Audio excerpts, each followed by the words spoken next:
물론 여긴 국민 라디오.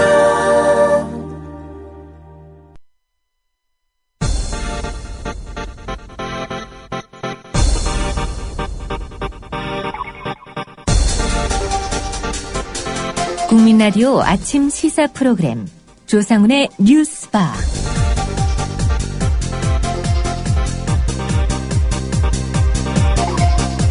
청취자 여러분 안녕하십니까? 조상훈입니다. 세월호 사고 가족대책위원회 전명선 위원장이 세월호 특별법과 관련해서 진상조사위원회에 수사권과 기소권을 주자는 주장을 고집하지 않겠다는 뜻을 밝혔습니다.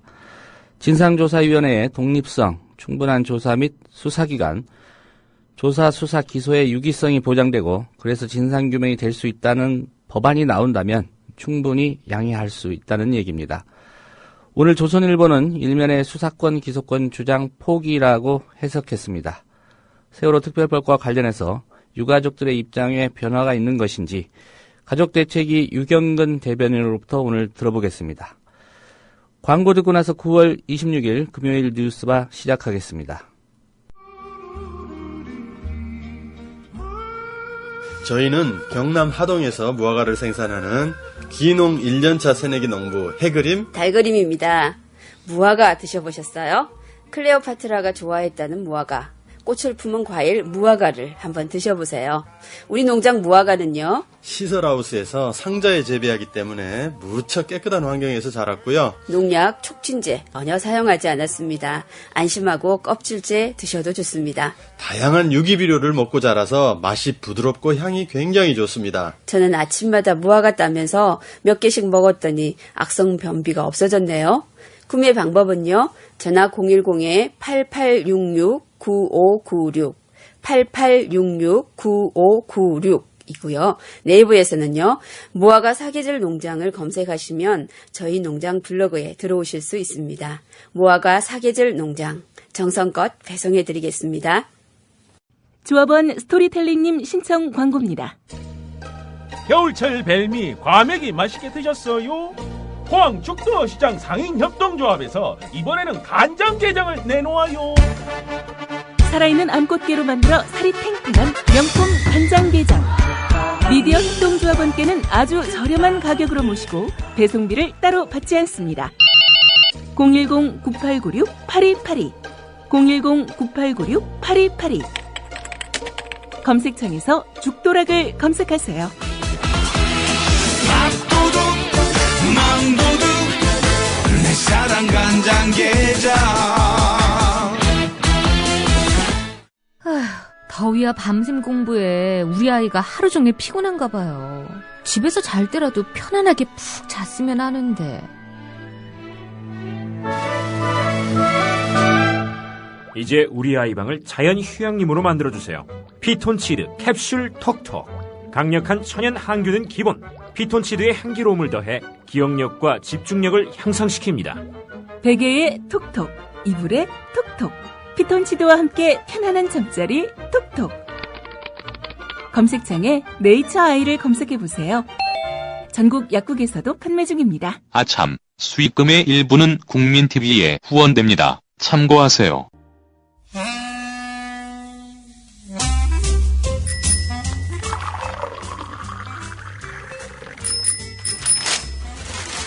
아침 신문 귀로 읽으세요.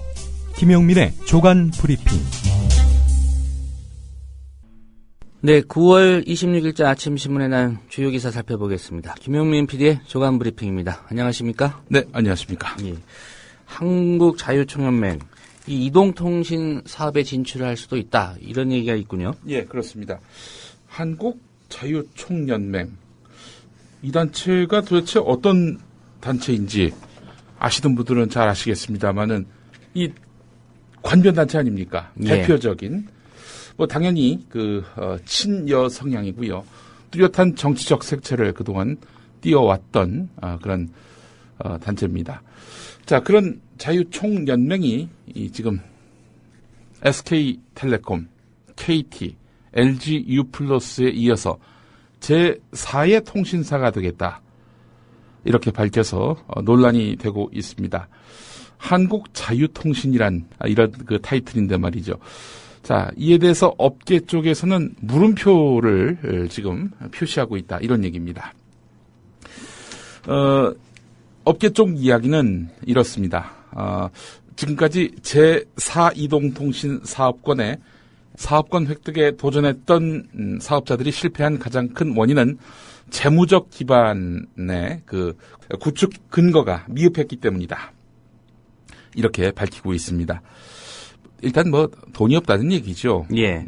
게다가 또 이동통신 3사 관계자는 이미 레드오션, 경쟁이 치열한 시장이 돼버린 통신시장에서 어설프게 진출했다가는 사업권 획득도 쉽지 않을 것이다. 이렇게 평가를 했습니다. 알뜰폰 관계자의 말도 있는데요. 자본력이 되더라도 기술력은 어떻게 할 것이며 추후에 사업은 또 어떻게 할 것인가. 무엇보다도 자유총연맹이 왜 뜬금없이 제4이동통신을 하느냐. 내부에서는 황당하다는 반응이다. 관심을 크게 갖고 있지 않다. 이렇게 말했다고 합니다. 예. 인터넷신문 경제투데이가 보도한 내용이었습니다. 예. 만약에 사업을 하게 된다면 예. 어버이연합이나 이런 보수단체 예. 그리고 아마 나이 드신 효도폰 사업 예. 이쪽으로 좀 하지 않을까, 특화되지 않을까 예. 그런 좀 예상을 해봅니다. 그런데 사실 제4이동통신을 한다. 이 말은 뭐냐면요. 탑을 다 세워야 된다는 겁니다. 송수신 탑을 달아야 되고요. 예. 전국 단위의 그런 기술물, 중계기 이런 법을 바꿀지 모르죠. 같이 네. 써라. 같이 써라. 물론 이제 임대하는 경우도 있습니다. LG U+가 뭐 SK를 통해서 이렇게 망을 임대하는 경우도 있긴 하지만 그래서 서비스 품질이 뭐 얼마나 좋을 것이며 따라서 경쟁력이 있겠는가. 여기에 중대한 의문을 갖지 않을 수가 없는 거죠. 예. 한겨레 일면 기사로 가보겠습니다. 통신 3사가 최근 3년 동안 5조 원에 가까운 법인세와 투자 보수 비용을 부풀려서 원가로 산정하고 18조가 넘는 과다한 마케팅 비용 등 모두 22조 8천억의 비용을 소비자들에게 떠넘겨온 것으로 드러났습니다. 통신비로 말이죠. 예. 감사원이 지난해 9월부터 미래창조과학부를 감사해서 이런 내용을 확인하고도 문제 삼지 않기로 한 점. 이 점도 문제입니다. 통신사들의 고질적인 요금 원가 부풀리기와 과다한 마케팅 비용, 이것을 바로잡을 기회를 정부 스스로 포기했다는 거지요. 예. 이렇게만 말씀드리면 잘 이해가 안 가실 겁니다. 쉽게 이야기해서 휴대전화 요금 한 명당 연 15만 원 더 가져갔다 이런 얘기입니다. 예. 3년간 그랬다니까 이제 휴대전화 가입자 기준으로 보면은 45만 원을 더 낸 셈이군요. 네, 안 내도 될 45만 그렇죠. 원을 더 냈다는 겁니다. 이동통신사가 부담해야 될 각종 비용을 말이죠. 예. 예. 근데 정부는 이걸 눈 감았다. 대체 누구를 위한 정보입니까? 예. 이걸 관리 감독해야 되는 게 미래창조과학부인데. 네. 감사원은 또 이걸 감사했고요. 예. 예. 근데 어떤 조치도 안 한다. 예. 자, 한겨레 기사 또 보겠습니다. 오면으로 가보겠습니다. 박근혜 대통령이 미국 뉴욕 현지의 주요 외교 안보 연구기관 대표들과의 면담에서 모두 발언을 갑작스럽게 취소했습니다. 사전에 배포한 자료가 있었는데 이 자료 내용을 취소한 겁니다. 이 사전 배포된 자료를 바탕으로 문화일보, 석간문화일보가 어제 일면 머릿기사로 보도했는데요. 결과적으로 문화일보는 오보를 낸 셈이 됐고요. 정부는 상당히 이렇게 곤혹스러운 처지에 놓이게 됐습니다. 예. 기자단에게 사전 배포한 자료에는요. 중국과 일본을 자극할 수 있는 예민한 발언이 들어 있었는데요. 이런 겁니다. 일각에서 한국이 중국에 경도됐다. 한국이 중국에 치우쳤다는 견해가 있는 것으로 아는데 이건 한미 동맹의 성격을 잘 이해하지 못하는 오해라고 생각한다. 우리는 중국의 부상이 국제 규범에 따라 지역의 평화와 안정에 기여하는 방향으로 이루어져야 한다는 입장 아래 대중 외교를 펼치고 있다. 이렇게 말하고 있습니다. 이렇게 보면은 중국 입장에서 보면은 한국은 중국에 치우치지 않았다. 그리고 미국 쪽에 치우쳐 있다. 중국이 계속 떠오르고 있는데 하지만 미국이 설정한 규범 아래에서 이렇게 커져야 한다. 이게 바로 한국의 입장이다. 이렇게 해석할 여지가 대단히 높거든요. 예. 뭐 중국 입장에서는 이대로 만약에 발표를 하고 읽었다고 한다면 좀 서운할 수도 있는 그런 대목이 되겠군요. 예, 그렇습니다. 또 사전 간담회 자료에는 이런 내용도 있었습니다. 일본군 위안부 문제인데요. 과거사의 핵심에는 일본군 위안부 피해자 문제가 있고 일본 정치 지도자들은 위안부 피해자 할머니들이 살아계시는 동안 그분들의 명예회복을 위한 전향적인 조치를 취해야 한다 이렇게 말을 했는데 말이죠. 이거 뭐 틀린 말이 아닌 것 같아요. 예. 뭐 어디 여기 하자가 있는 그런 주장이 있습니까? 자, 그런데 그 유엔 총회에서 전시 여성 성폭력 문제를 언급하면서 위안부 문제를 쟁점화한 데 이어서 또 이 간담회에서도 이런 말을 하면은 이 한일 관계 복원 기류에 부정적인 영향을 미칠 것을 우려해서 이 발언을 뺀 거 아니냐. 이런 해석이 또 나오고 있습니다. 예. 그러니까 중국, 일본 눈치 봐서 결국에는 이렇게 말을 접었다. 이런 이야기인데요. 참 여러 가지로 모양이 안 나는 정보입니다. 예. 결과적으로 이게 언론에 보도됨으로써 박근혜 대통령이 이 말 하려다 빼고 말했다. 예. 다 알려지게 됐군요. 중국, 일본 눈치 보느라 그런 말 못했다. 이렇게 드러난 거죠.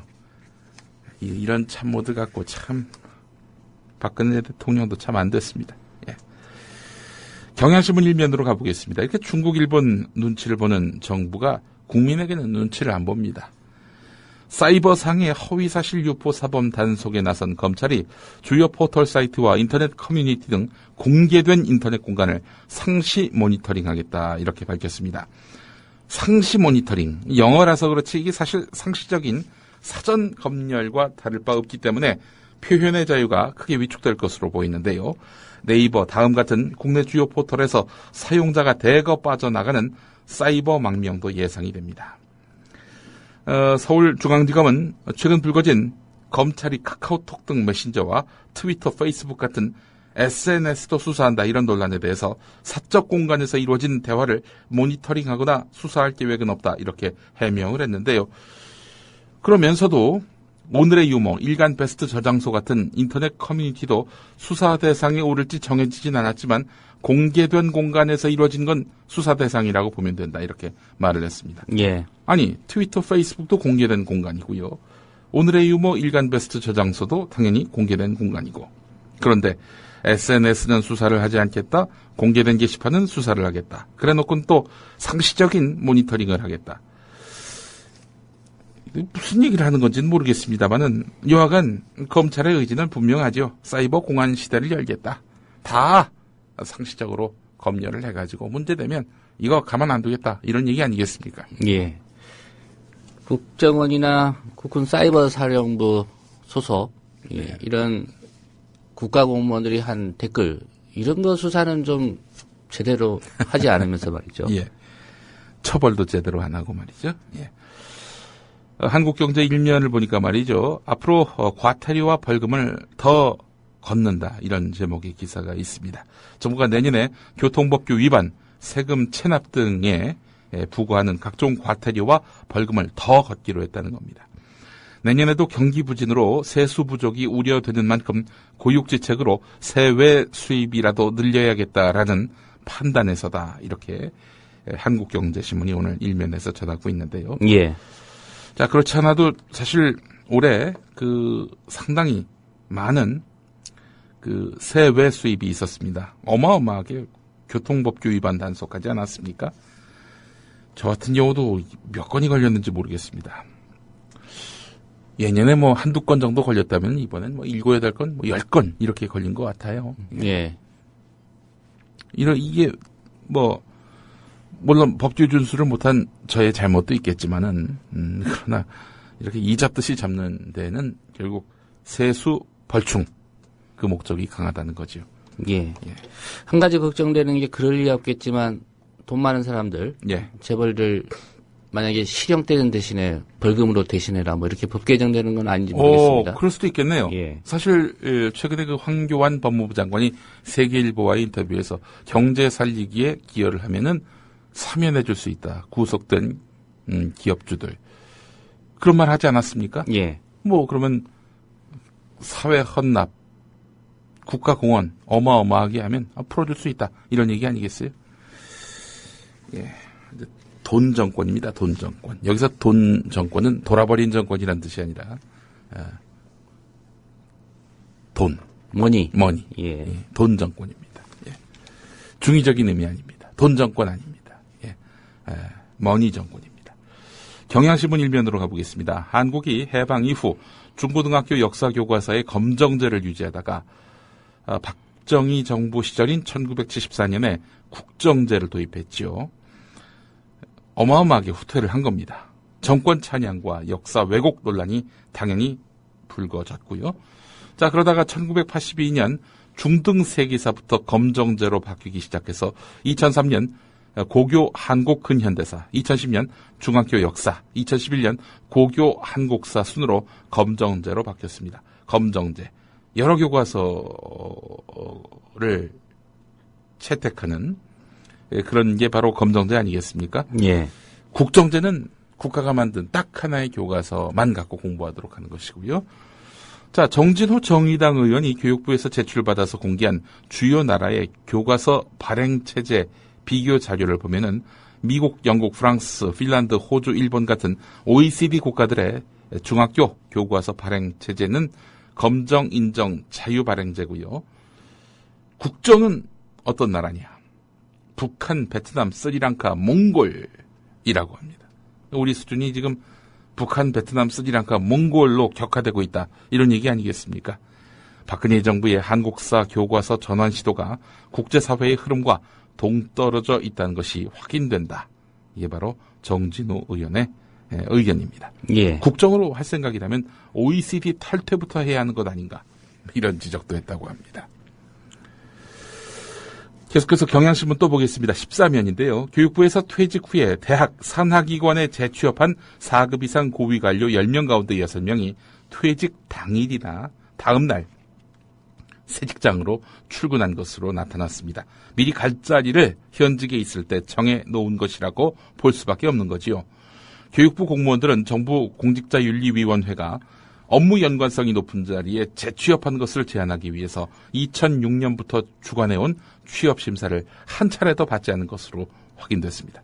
세월호 참사 후에 전관예우 이 문제가 제기됐고요. 그래서 나온 말이 또 관피해 아니겠습니까? 예. 관피해 척결하겠다.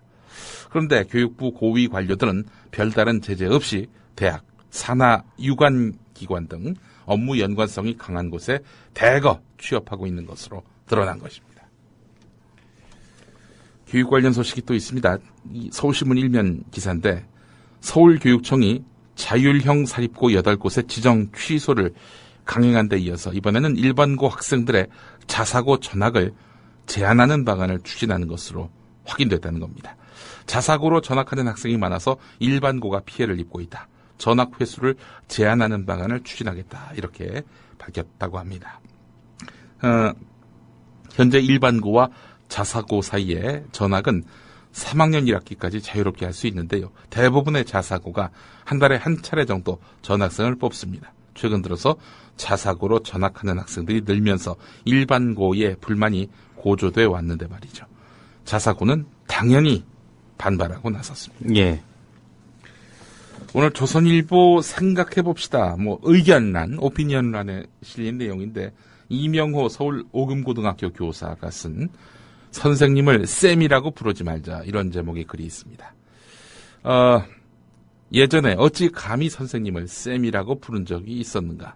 공부의 기쁨을 일깨워주신 선생님들, 어려울 때 삶의 용기를 주신 선생님들, 삶의 지혜를 일러주신 선생님들, 그분들을 우리가 쌤이라고 부른 적이 없다. 단지 편리성만을 위해서 선생님이란 말을 버려서는 안 된다. 쌤이란 말은 선생님을 격상시키는 말이 아니라 오히려 선생님을 업신여기고 멸시하는 세속의 언어다. 이런 말을 썼습니다. 예. 좀 친근감이 있다 이렇게 받아들이면 안 될까요? 네. 근데 이분은 업신여기고 멸시한다. 이렇게 보고 있습니다. 연희동 한쌤에게 물어봐야 될 것 같습니다. 자, 오늘 주요 신문들이 보도한 내용이 있는데요. 경남도민일보를 인용하겠습니다. 한 교사가 있었습니다. 이 사람이 2012년 일베 게시판에다가 초등교사라는 별명으로 초등학교 교사는 일배 못 가냐라는 제목으로 기간제 교사 시절 가르치던 초등학교 아이들 사진 얼굴을 모자이크 처리해서 올린 다음 로린이들 개 귀엽다능 이런 설명을 달았습니다. 로린이, 이 로린이가 뭐냐면은 어린이와 롤리타를 합성한 겁니다. 예. 여자 어린이를 성적 대상으로 이렇게 지칭하는 은어인데요. 이것이 2013년 다른 카페 게시판에 링크되면서 논란을 일으켰는데 초등학생을 성적 대상으로 비하한 이런 글을 인터넷에 올린 겁니다. 당연히 그 어떤 학부모가 이런 교사를 용인할 수 있겠습니까? 이 학부모 또 시민들이 단체로 반발하니까 경상북도에서 임용이 계획됐던 이 교사 결국 취소됐습니다. 자, 그런데 이 교사가 최근 경남 지역 임용고시에 합격해서 창원의 한 초등학교에 근무하고 있는 것으로 밝혀졌습니다. 학부모 대표가 초등학생을 성적 대상으로 비하하는 로린이란 글과 함께 아이들 사진을 올린 경북 지역 초등학교 임용 대기자가 학부모와 여성단체 반팔로 임용 포기서를 냈다는 지난해 기사를 들고 이 학교 교장을 찾아갔습니다. 예. 교장은 이 기사를 봤고요. 그래서 병가를 내고 치료를 받고 있는 이 교사를 찾아갑니다. 교장이. 그래서 이 글에 나오는 사람이 당신이냐 이렇게 물어봤는데 이 교사는 한참을 머뭇거리다가 울먹이면서 자신이 맞다 이렇게 털어놓았다고 합니다. 예. 현재까지 상황이 이렇습니다. 예. 재직 여부에 대한 판단은 뭐 해당 학교나 네. 경남도 학부모들. 교육청에서 뭐 알아서 판단을 할 것 같습니다. 네. 한국일보 13면을 보겠습니다. 고려대학교 총학생회가 중앙일보 대학평가를 거부한다 이렇게 밝혔죠. 자, 이에 대해서 고려대 총학생회를 비판하는 그런 웹자보가 올라와서 화제가 되고 있습니다. 대학 입시 거부로 삶을 바꾸는 투명 가방끈들의 모임인데요. 고려대 그 총학생회의 중앙일보 평가 거부, 이게 도대체 뭐가 문제일까?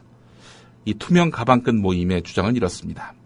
고려대 총학생회가 획일적인 입시제도와 사교육 업체의 대학 순위 매기기 등 이런 본질적인 문제는 피해간 채 특정 언론사의 대학 평가에만 대학 서열화의 원인을 돌리고 있으니 이게 합당하냐라는 비판입니다. 예.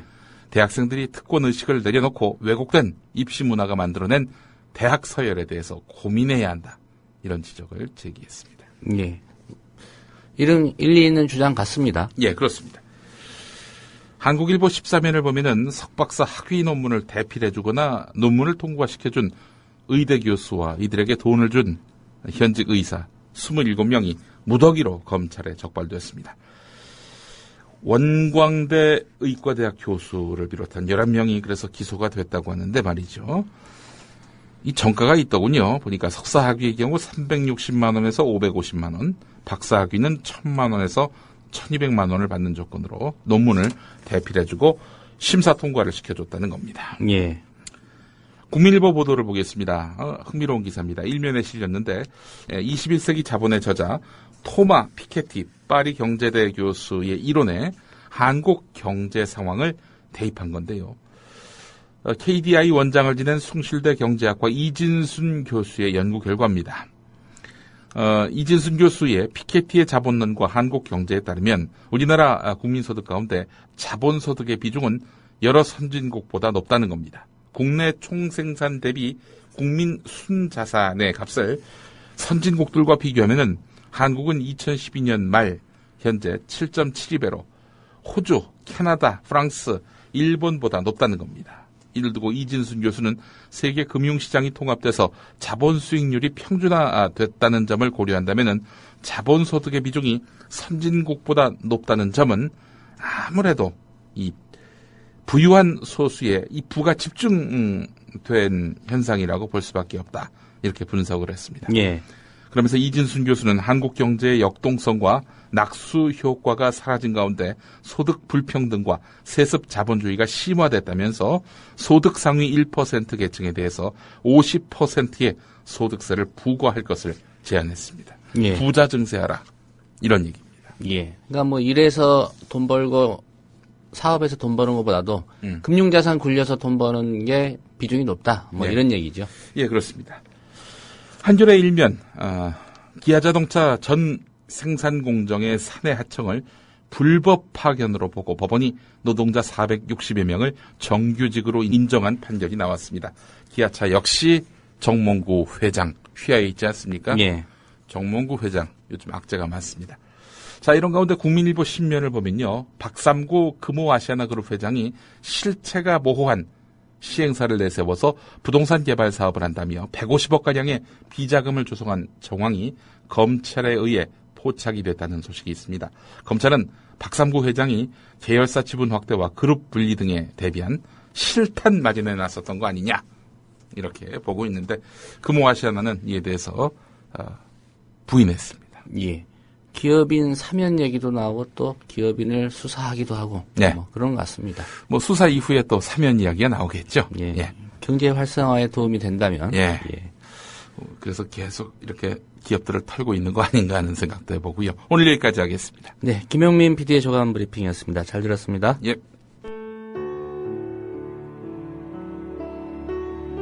경남 거창에 사는 조합원 백함나무님. 남편의 유언으로 온 가족이 미디어 협동조합원이 됐습니다. 라디오 비평 들으실 때마다 아이고 속이 시원하다 이렇게 하시더라고요. 본인이 먼저 하셨고요, 가입을. 예, 그 뜻을 이제 알았기 때문에 손자, 손녀 뭐 6명까지 뭐 그렇게 이제 다 가입을 하게 됐지. 작고한 부부는 왜 국민TV 조합원 가입, 이것이 이 시대에 꼭 필요한 언론운동이라고 확신했을까요? 가슴 아픈 가족사가 있었습니다. 전에 민족일보 조용수 그분 그때부터 관심을 많이 가지시고 저 동아투이 그때 남편이 저 광고도 내고 또 한겨레 주주도 되시고 저희 시어른 되시는 분이 보도연맹에 억울한 죽음을 당하셨습니다.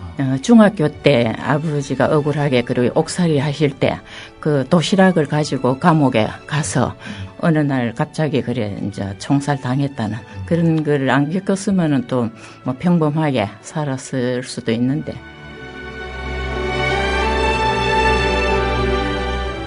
여러분도 공정언론 건설에 함께하지 않으시겠습니까?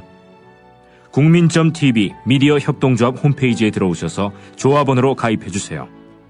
전화 서울 3144-7737, 3144-0933으로도 하실 수 있습니다.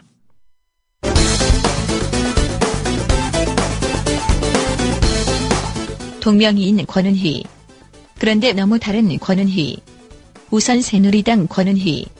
그의 이름이 처음 세상에 알려지게 된 날은 4월 22일. 일요일 인터넷을 보다가 우연히 그 글들을 접하게 되었습니다. 제가 봤을 때 진도 영상이나 밀양 송전탑 사진에 두 분이 똑같은 분이 나왔습니다. 그래서 제가 사실 놀랐습니다. 아, 이런 일이 있으면 안 되겠구나. 그래서 그 사진을 사실 제가 펴서 제 페이스북에 올렸습니다. 그리고 글 말미에 제 생각을 달았습니다. 5줄을 썼습니다. 지인의 글을 보고 퍼왔습니다. 온 나라가 슬픔에 빠져있는 이 와중에도 이를 이용하는 저 사람들은 누구일까요? 온라인에 도는 터무니없는 비방과 악의적인 루머도 잘 판단해야겠습니다. 정신을 바짝 차리고 이성적인 대응이 필요할 때입니다. 이것이 제가 쓴 글입니다. 진심으로 사과를 드립니다. 국회의원으로서 부적절한 행동을 해서 물의를 일으킨 점 국민 여러분들께도 죄송하다는 말씀을 드리겠습니다. 이렇게 풍파를 겪은 새누리당 권은희. 그런데 국회에 또 다른 권은희가 나타났는데 그는 새정치연합 권은희. 그러자 새누리당 권은희. 기자들에게 공문을 발송하고 새누리당 권은희 의원의 사무실, 새누리당 대구 북구 앞 권은희 의원실입니다라는 안내문을 써붙였습니다. 새누리당 권은희 의원이 이색적인 주문을 했습니다. 새정치민주연합 권은희 의원과 헷갈리지 말아달라는 겁니다. 새누리당 권은희 의원은 언론에 배포한 협조 공문을 통해 본 의원은 새누리당 대변인을 맡고 있는 대구 북구갑 국회의원으로서 기사 제목 송고 시 동명이인과 혼동에 대한 정정과 구별을 요청한다고 밝혔습니다. 언론 보도 제목이 새누리당 권은희 의원과 새정치연합 권은희 의원을 구분하지 않는 바람에 두 의원을 혼돈한 지역 주민들로부터 항의를 받고 있다는 후문입니다. 원세훈 선거법 무죄 판결에 대응하는 두 권은희. 우선 새누리당 권은희. 이번 판결로 그간 국정원이 조직적으로 선거에 개입했다는 논란은 이제 종지부를 찍어야 합니다. 야당도 이 문제를 앞으로 정치적으로 활용하는 일이 없기를 바랍니다. 새정치연합 권은희. 원세훈 재판과 관련해서 처음 판결문을 이렇게 다 읽고 나니까 이제 헛웃음이 나왔었는데 4월 22일 새누리당 권은희에 대해 9월 24일 새정치연합 권은희가 말하자면 그럼 권은희와 관련된 부분은 주로 사실관계와 관련된 부분이고 권은희 진술은 객관적 사실에 어긋나고 다른 진술들과 배치되는데 권은희 진술만이 진실이라고 믿을 만한 특단한 사정이 보이지 않는다. 권은희 진술은 단순한 의혹이나 추측이다.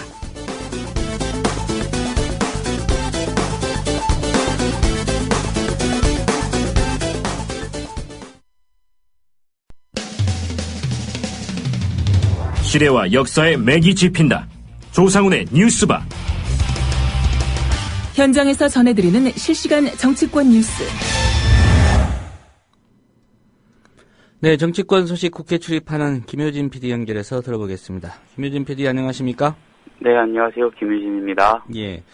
오늘 정의화 국회의장도 얘기를 했고요. 또 뭐 새누리당이 전체 의원 명의로 개의 요구하지 않았습니까? 오후 2시인데 오전 중에 뭔가 좀 대화의 여지가 있다고 보십니까?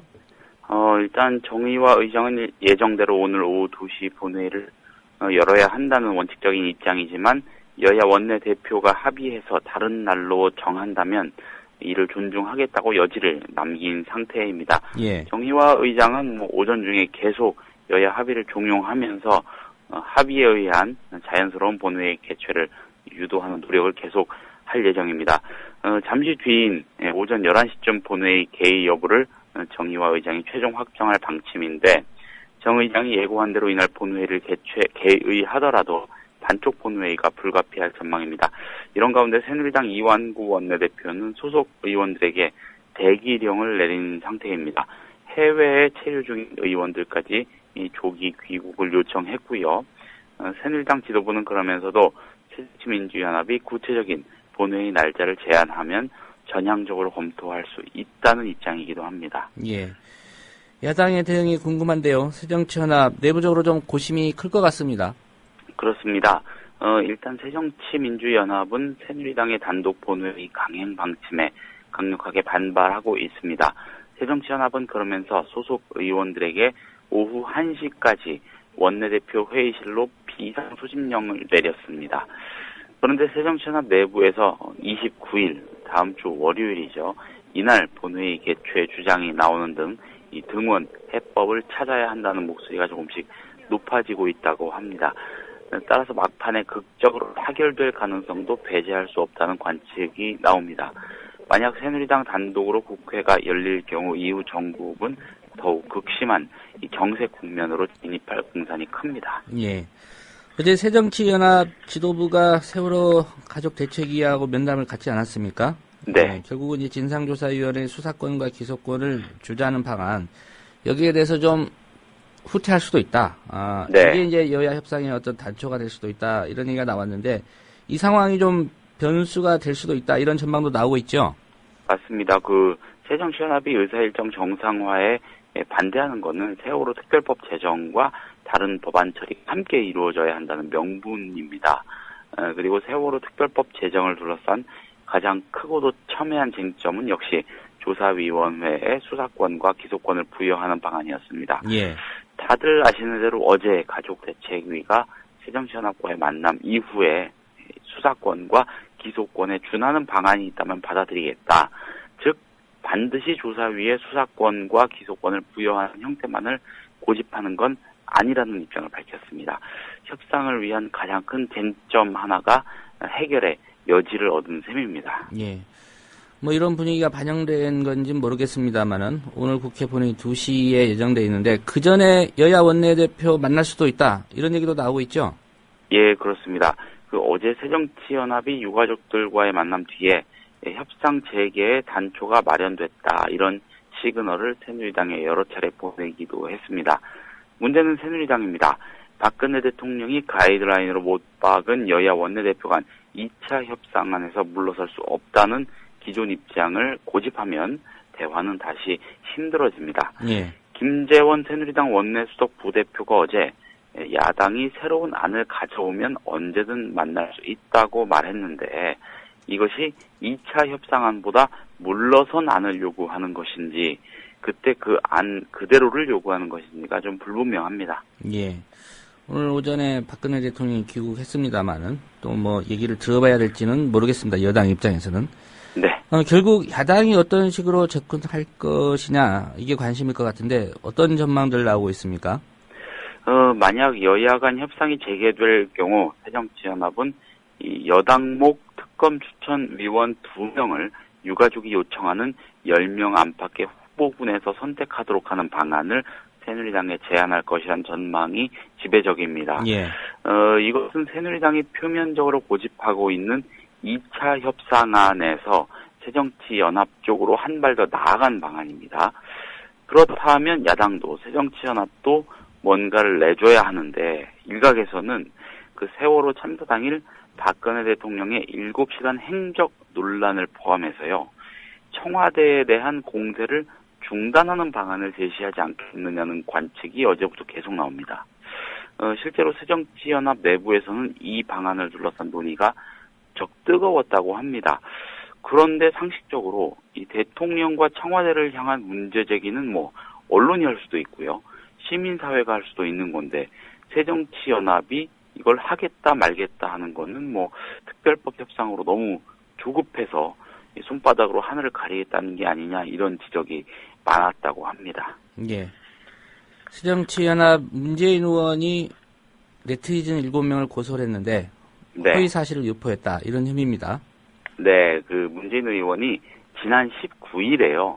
인터넷상에서 성명불상의 네티즌 7명이 허위 사실을 적시해 명예를 훼손했다는 내용의 고소장을 서울 남부지검에 제출했다고 합니다. 예.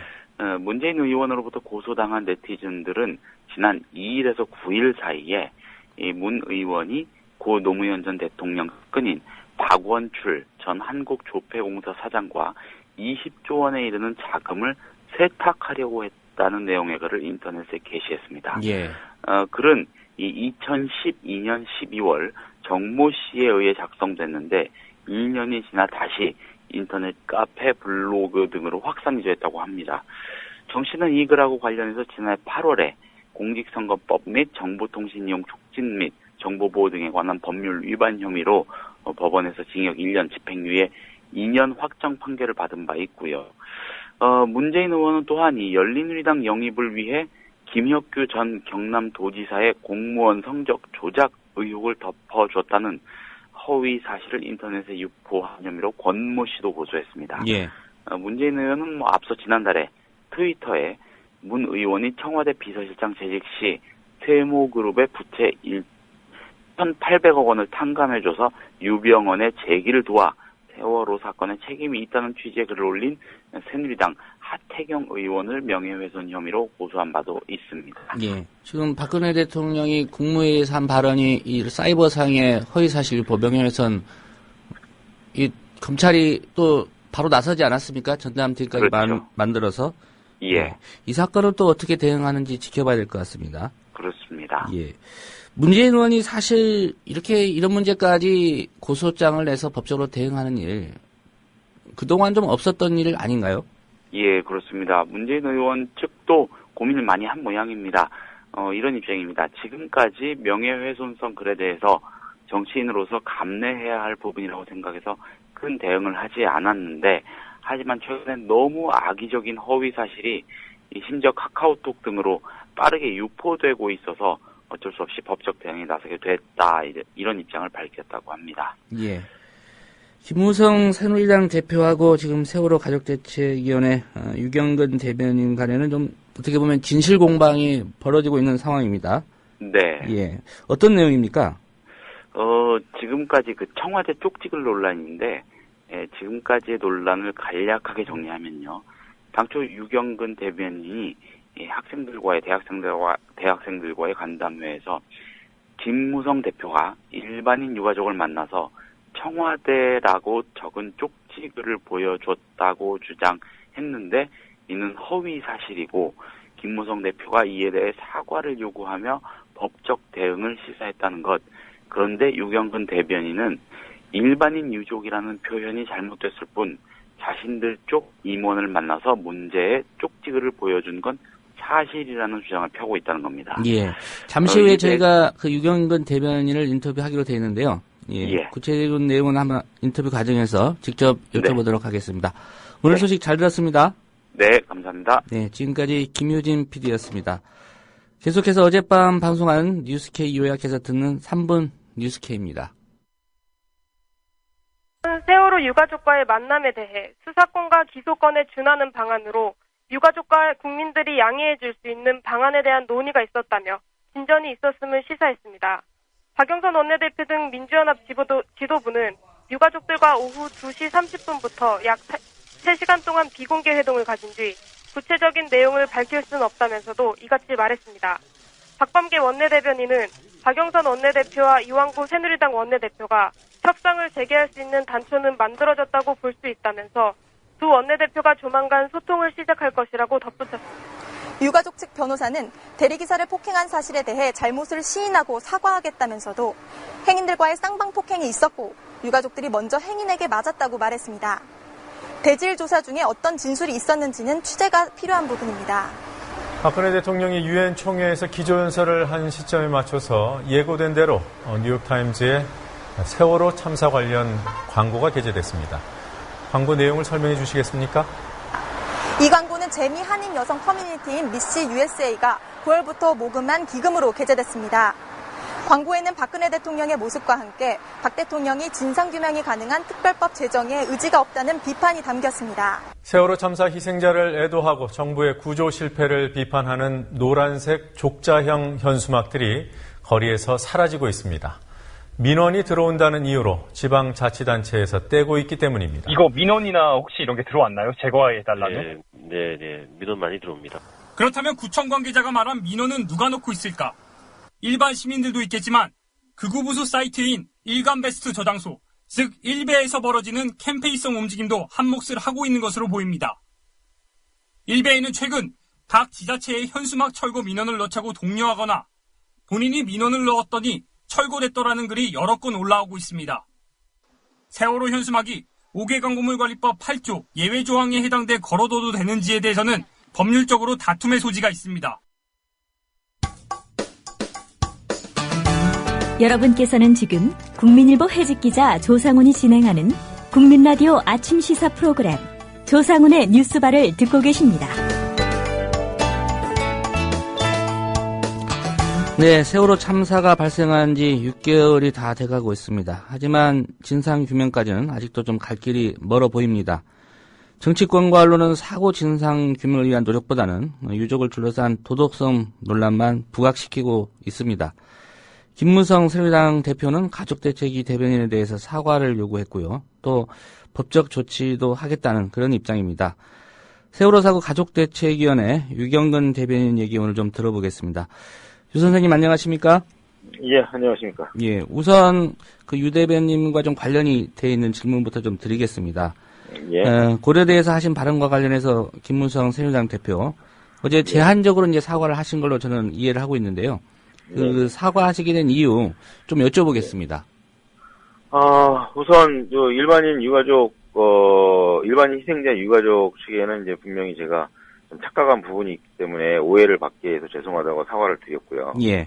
그 이유는 제가 처음 말씀드릴 때는 김무성 대표께서 일반인 희생자 유가족을 만나서 그런 말씀을 하셨다라고 얘기를 했는데 확인해본 결과 지금 착각을 해서 일반 희생자 유가족이 아니고 저희 가족 대책위의 임원들을 만난 자리에서 그렇게 했다라고 정정을 했습니다. 예. 예, 그런 부분에 대해서는 분명히 이제 사과를 드리고요. 그러나, 이 청와대를 이렇게 가리키면서, 써놓고 가리키면서 얘기했다고 하는 내용은, 대상은 바뀌었지만, 분명히 이렇게 하셨기 때문에, 예. 그것은 이제 정정하지 않았죠. 예. 그 김무성 대표가 그 세월호 가족대책 임원들을 만난 날짜까지는 정확히 모르겠지만, 예, 그거는 뭐 확인해보면 나오겠죠. 예, 가족대책 임원 2분하고 또 변호사 1분, 이렇게 3명을 예. 상대로 이제 그 얘기를 하셨다고 예, 말씀하셨단 말이죠. 예. 예, 그 가족대책 임원 2분하고 변호사가 누군지 혹시 말씀해 주실 수 있으십니까? 예, 전 위원장과 전 부위원장, 예. 그리고 박주민 변호사, 이 3명입니다. 그러면 이 세 분들에게도 유경근 대변인께서 거듭 확인을 해보셨겠네요. 예, 그렇습니다. 예, 그분들 입장은 맞다라고 하신 거고요. 예, 그렇죠. 예. 한 가지 좀 궁금한 게요. 네. 그 시점이 그렇게 오래지 않았다면, 예. 이런 일이 있었을 때 이걸 좀 문제를 삼는다거나, 그렇게 하시지 않은 이유는 뭔지 좀 궁금한데요. 우선 뭐 제가 그 자리에 없었기 때문에 좀 며칠 시간이 지난 다음에 들었던 것이고요. 예. 그 다음에 또 하나는 그 자리가 뭐 공개적인 어떤 만남이니까 이게 아니고, 따로 좀 비공개적으로, 그 의원 사무실에서 이제 만났던 그런 자리였죠. 예. 예. 그렇기 때문에 그쪽에서, 나왔던 얘기를 뭐 바로 옮기는 것 자체가 좀 이렇게, 뭐 도리상도 맞지 않다고 판단을 한 측면도 있는 것 같고요. 예. 또 하나는 그거보다 더 큰 거는 사실 그거에 대해서 저희는 별로 이렇게 놀래거나 대단하게 생각을 하진 않았어요. 예. 왜냐하면 그때도 이미 왜 수사권과 기소권을 이렇게 듣고 거부를 하는가에 대해서 이건 아마 그런 문제가 있을 것 같다고 이미 저희들은 그렇게 생각을 하고 있었기 때문에 예. 예, 뭐 그런 상황이 됐을 때 뭐 놀랐다거나 뭐 새로운 사실이거나 이렇게 생각을 하진 않았었죠. 예. 예, 그런데 이제 이번에 그 얘기를 꺼낸 이유는 제가 일부러 꺼낸 게 아니라 예, 학생들이 그런 질문을 해왔어요. 고려대 갔을 때요? 예. 고려대께서 그 학생이 왜 여당에서는 수사권과 기소권 주는 것을 거부하는지, 뭐, 공개적으로 발표한 이유는 들었는데, 혹시 그거 말고 다른 이유, 진짜 이유가 뭐가 있느냐. 예. 기존의 그 이유는 좀 납득이 안 간다는 뭐 이런 식의 이제 질문을 했었고요. 그래서 그것을 이제 설명하는 과정에서 나온 이야기죠. 예. 뭐 김무성 대표가 법적으로 조치할 수도 있다고 했는데 실제 그 상황으로 가면은 유경근 대변인께서는 뭐 다른 분들 아까 말씀하신 분들을 뭐 증인으로 내서 충분히 대응하시겠다 그런 입장이시겠네요.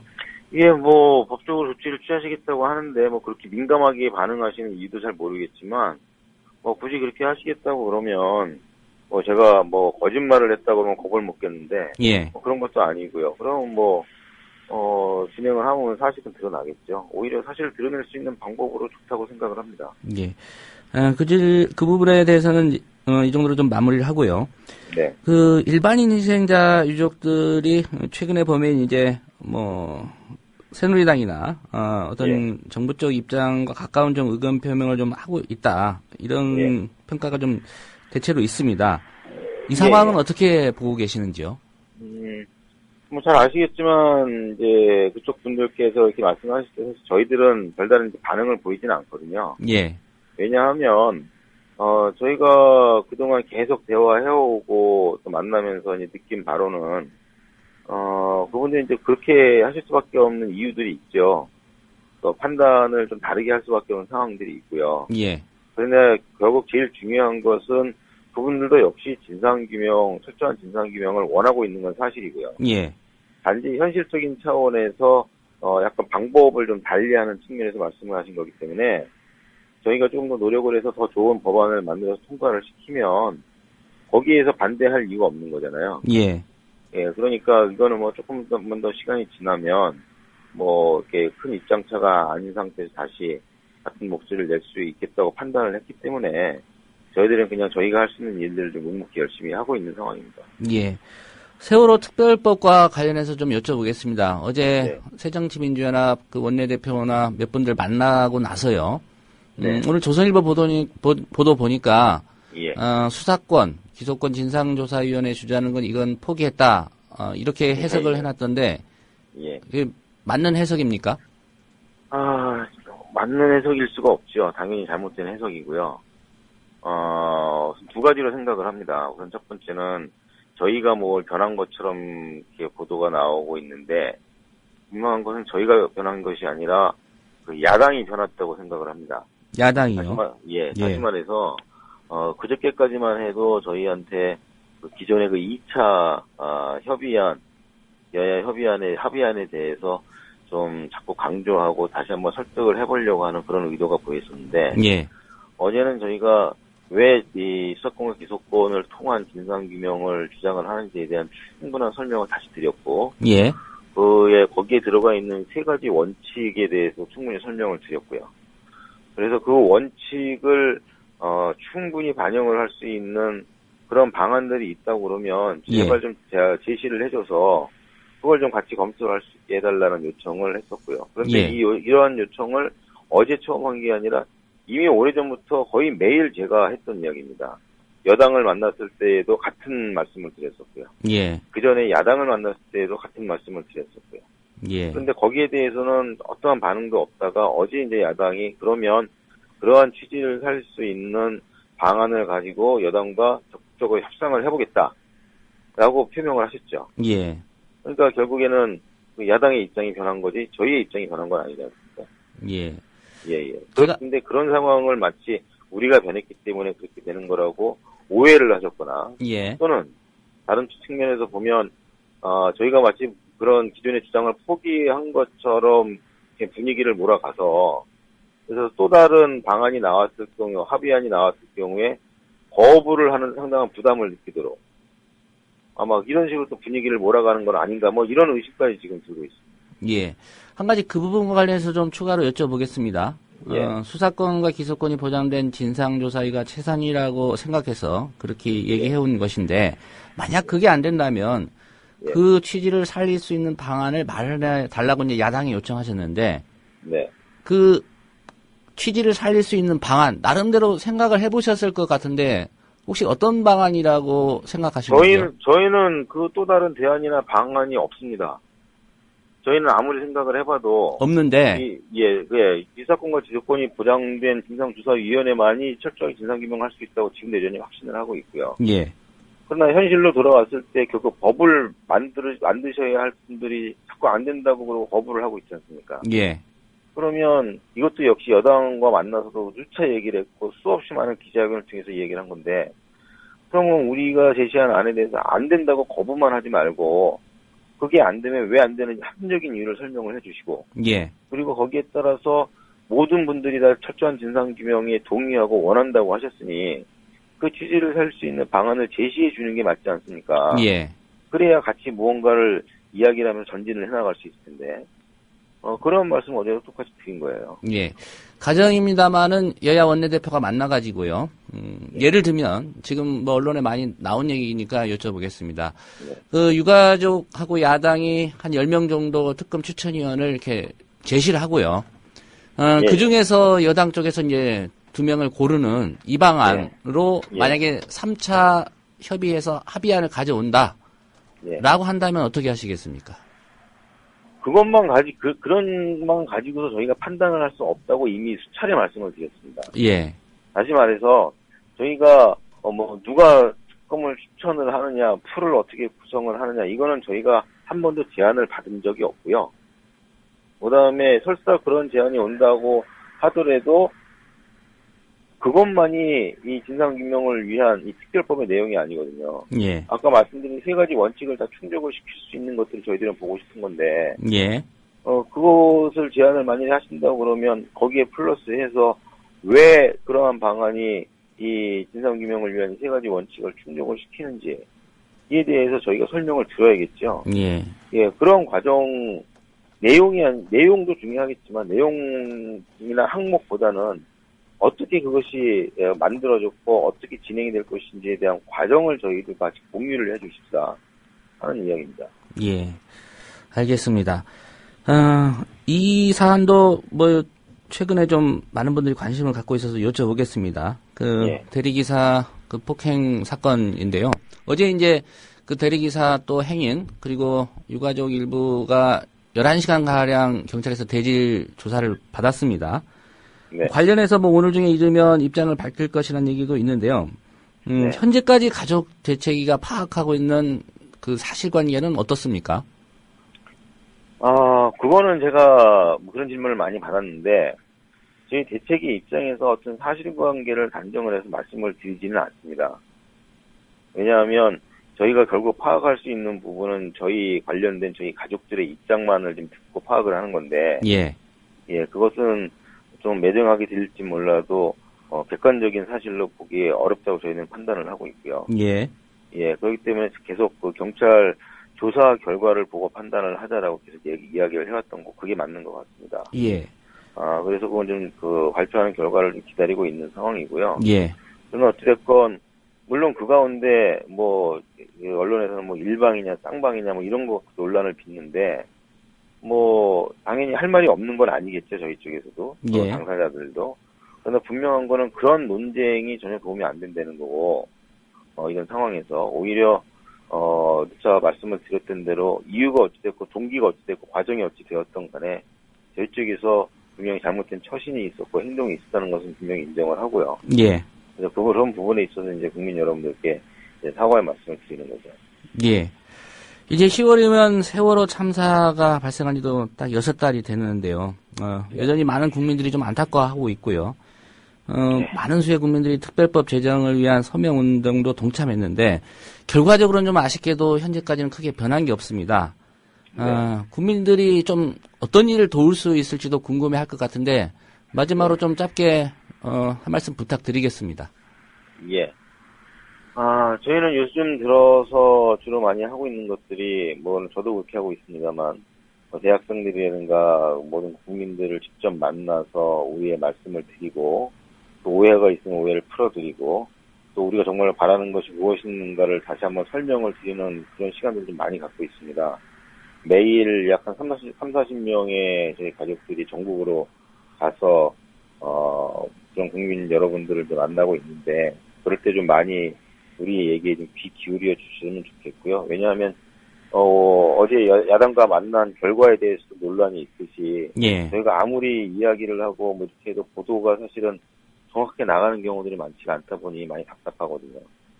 그래서 이제 직접 전달을 좀 해야 되겠다라는 취지에서 진행을 하고 있으니까, 예. 많이 좀 오셔서 많이 들어주시고, 같이 판단해 주시고, 동의를 하신다고 그러면 응원해 주시고, 또 그러한 이야기들을 좀 좋은 의미에서 잘 퍼뜨려 주시는 그런 일들 좀 같이 도와주시면 정말로 큰 힘이 될 것 같습니다. 예. 오늘 말씀 잘 들었습니다. 네. 국민 라디오 지지하는 4가지 방법 아시나요? 다운로드하기, 별점 주기, 댓글 달기, 구독하기.